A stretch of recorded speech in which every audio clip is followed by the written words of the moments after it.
No question. No, it's been a wild ride these past few years. We had COVID in between, but I remember it so much. And that was a really big deal for us. We were a new show, and we got Phil Robertson's big name interview. He was at the height of his popularity with Duck Dynasty, and he just ended, I think, a 5 or 6 year run at the very top of the ratings. I think this was our first on-the-road episode that we ever did, and I was a little bit nervous starting out. So let's roll a clip and see the interview with Phil Robertson. The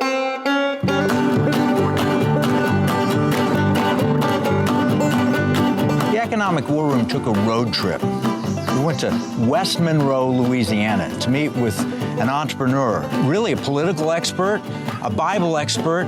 All of these rolled into one, and we talked about economic warfare.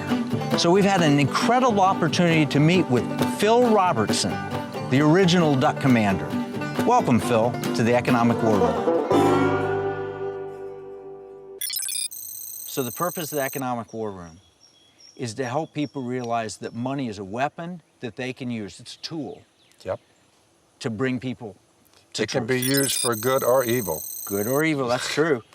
But if you can't, Luke 16:11 says that if God can't trust us with unrighteous mammon, he's never going to give us the true riches. We've got to use the money that we're given, whether it's 2 copper coins of the widow, or whether it is Duck Commander and the wealth that you've accumulated. God calls us, or it's Donald Trump with the wealth he's accumulated. God calls us to use that as a weapon, and that's a purpose. If you notice the mantra that the political parties have been using for years, it's a lie. It's just a bald-faced lie. Elect me, and everything is free. Wow. You don't have to do anything. Everything's free if you elect us.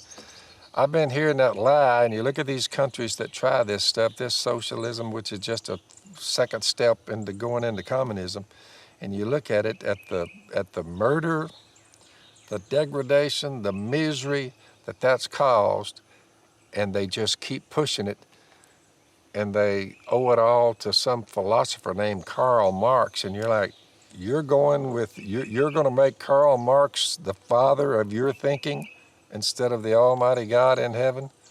And it is a avowed atheist, there's no God, and he just hollow and deceptive philosophy that never ends. To trust in Karl Marx, he's the one that'll set us free. And it's not even